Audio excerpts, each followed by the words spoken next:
Welcome back mga ropa, kwentuhan muna tayo. Pag-usapan natin ang Game 2 ng Koponan ng Barangay Ginebra kontra sa Koponan ng Meralco Bolts. Napaka-classic na naman ang game ang binigay ng Barangay Ginebra kontra sa Meralco Bolts. Sulit na naman ang panunood ng mga fans sa game na ibinigay ng dalawang koponan.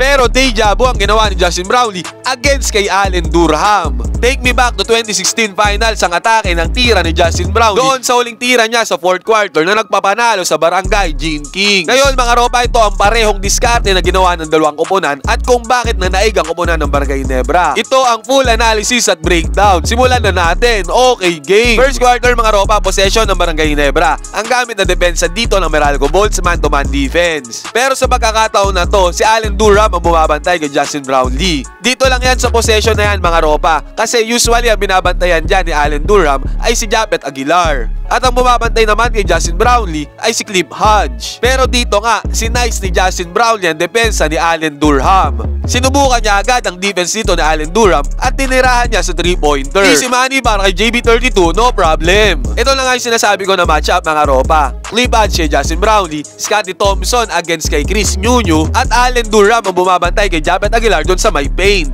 Mainit ang naging simula ng Barangay Ginebra dito sa may 3-point line. Tinirahan lang ni Scottie Thompson dyan ang depensa ni Chris Nunyu. Basket is good para kay Scottie. At sumunod mga ropa, transition offense naman ng Barangay Ginebra. Si Maverick Amnesia ang nagmamando dito ng bola. Actually, good defense ang ginawa dito ni Chris Nunyu. Nag-abang siya dyan, hindi malayo sa 3 points at hindi din malayo sa may mid-range. Possible kasi na idiretso to ni Maverick Amnesia papunta sa paint. Sa senaryo na to na depensa ni Chris Newsome, kayang-kaya niya sabayan si Maverick Amnesia kung diretso siya sa paint sa stance na yan. At kayang-kaya niya ding umabot sa may 3-point line kung sakaling tumira man si Maverick Amnesia sa may 3 points. At ganoon na nga nangyari mga ropa, pull-up 3-pointer ang ginamit na offense dito ni Maverick Amnesia. Good defense naman dyan kay Chris Nunyu, yun nga lang ay better offense para kay Maverick Amnesia. 9-0 na ang score, lamang agad ng Barangay Ginebra sa first quarter. Dito naman sa first point sa Meralco Bolts, medyo magulo ang depensa dito ng Barangay. Malayang naka-roam or nakaikot dito si Cliff Hodge sa ilalim. Si Japet Aguilar nandun sa may itaas, sa may mid-range. Kung kaya naging toka ni Justin Brownlee dyan ay si Allen Durham. Kaya libre nga nakaikot dito si Cliff Hodge sa may ilalim. Open na open siya doon sa may paint. Easy 2 points para kay Cliff Hodge. At dito mga ropa, screen ni Stephen Holt para kay Justin Brownlee.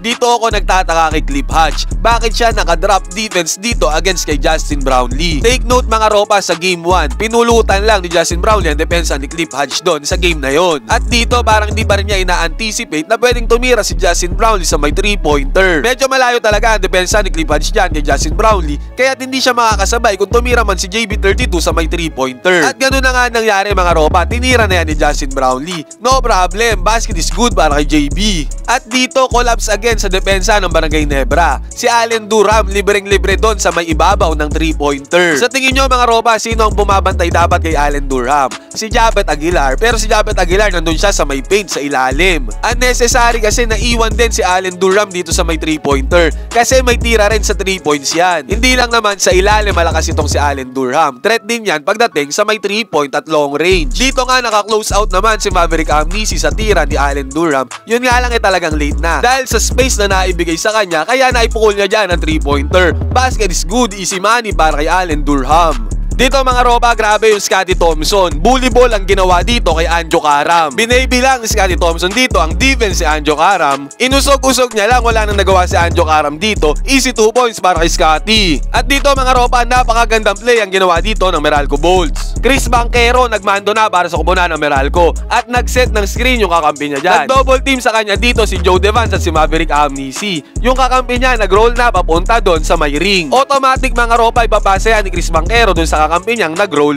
Ang malupit dito mga ropa, may rotation agad ang Ginebra dito sa depensa. Si Scottie Thompson agad ang sumalubong dyan doon sa player ng Meralco. Narangan ni Scottie Thompson dyan ang easy layup sana ng Meralco. Pero may counter offense dito ang Meralco. Pinasa niya yung bola dyan kay Chris Nunyu. At uli yung defense ng Barangay Ginebra kay Chris Nunyu, kaya easy 2 points para kay Chris Newsome. Basket is good. At the next play mga ropa, ganun ulit. Chris Banquero na naman ang nagbando ng opensa ng Meralco Bolts. Pero this time ang enormous Hormuz na si Allen Durham ang nag-set ng screen sa kanya. Again, nag-double team na naman kay Chris Banquero ang depensa dito ni Justin Brownlee at Maverick Amnesty. Automatic nag-roll na si Allen Durham papunta doon sa may ring at may help defense agad dyan ang Barangay Nebra. Pero dito kasi sa pagkakataon na to mga ropa, Allen Durham yung nag-roll dyan sa may paint. Ang hirap pigilan yan kaya't easy 2 points na lang kay Allen Durham. Dito sa possession na to ng Barangay Nebra mga ropa, pakita ko sa inyo ang strength na ginagamit ngayon ni Scottie Thompson. Makikita natin ang depensa dito ng Meralco Bolts as usual man-to-man defense. At pansinin natin yung position ng mga players sa Barangay Nebra dyan. Kalat-kalat sila. FYI mga ropa, take note, ang Barangay Nebra ngayon ay 3-point shooting team. Di natin maikakaila na ang Barangay Ginebra ay naging shooter na ngayon pagdating sa 3-pointer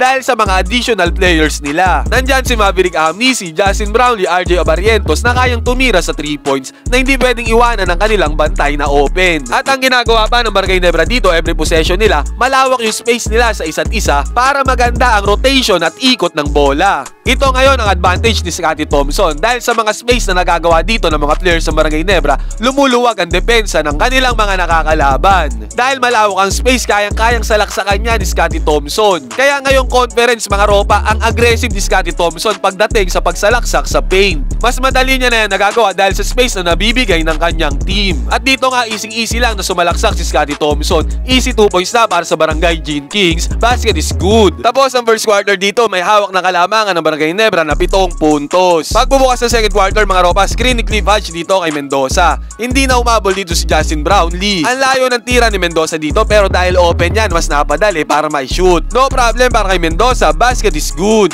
At next play mga ropa, dito favorite ni Justin Brownlee ang senaryo na ganito. High post dito sa my mid-range. At syempre, fade away jumper ang ginawa dito ni Justin Brownlee, easy 2 points para sa kanya. Kuyog na sa depensa dito si Allen Durham, nahuli na siya dyan, wala na siyang pupuntahan. Ang tanging option na lang dyan ay i-kick out yung bola dito sa may 3-pointer sa kakampi niya. Pero yung kakampi niya dito, fake lang ang ginawa para mas ma-penetrate ang depensa ng Barangay Nebra. Ang hindi napansin dito ng kupunan ng Barangay Nebra, si Allen Durham dahan-dahan nang pumwesto doon sa may 3-pointer. Open na open si Allen Durham dyan at na-anticipate yan ang kakampi ni Allen Durham na open na si Allen Durham doon sa may 3-pointer. Pinukol na yan ni AD, basket is good para sa kanya. Dito mga ropa, Justin Brownlee open na open sa 4-point line. Nasaan yung bantay ni JB32 dito? Si Cliff Hodge nawawala sa bantay. Nag-double team kasi siya doon kay RJ Abarrientos. Pero yun ang malaki niyang pagkakamali dahil si Justin Brownlee ang bantay at tao niya dito. Naiwang open si Justin Brownlee sa may 4-point line at nung pinasa na ni RJ Abarrientos yung bola, rotate sana dito si Cliff Hodge para bumalik siya sa defense kay Justin Brownlee. Nag-alangan pa nga siya dyan dahil akala niya hindi titira ni Justin Brownlee yung bola at fake lang. Pero take note mga ropa, sa conference na ito mula nang magkaroon ng 4-point line,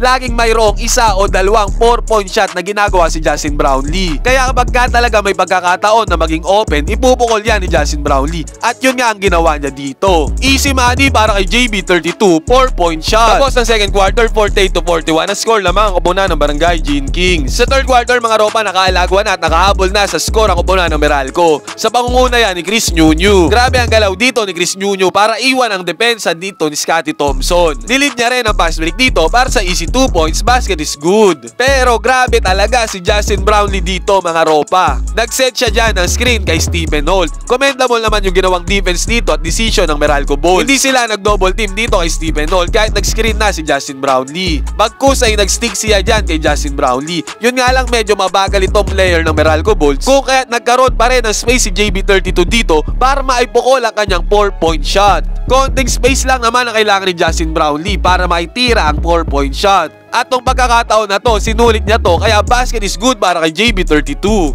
At another one mga ropa, favorite ni JB ang senaryo na to. Si Cliff Hodge naman ang dumedepensa sa kanya. Sa mga ganitong play, parang hindi na nagmimintis si Justin Brownlee. Lalo na pagka si Cliff Hodge ang bumabantay sa kanya. Easy 2 points yan para kay Justin Brownlee, no problem. At sumunod mga ropa, nakakuha pa ng defensive play dito si Justin Brownlee. Halimaw talaga tong player na to pagkatapos niya makakuha ng steal. Transition offense naman, 3-pointer. Hindi ko masisisi si Bong Quinto dito na dito siya pumwesto sa depense dahil pwede rin isalaksak ni Justin Brownlee Brownlee dyan yung bola. At the same time, pwede rin tumira si JB32 sa 3-pointer, kaya tama lang yung stance ng depensa na yan.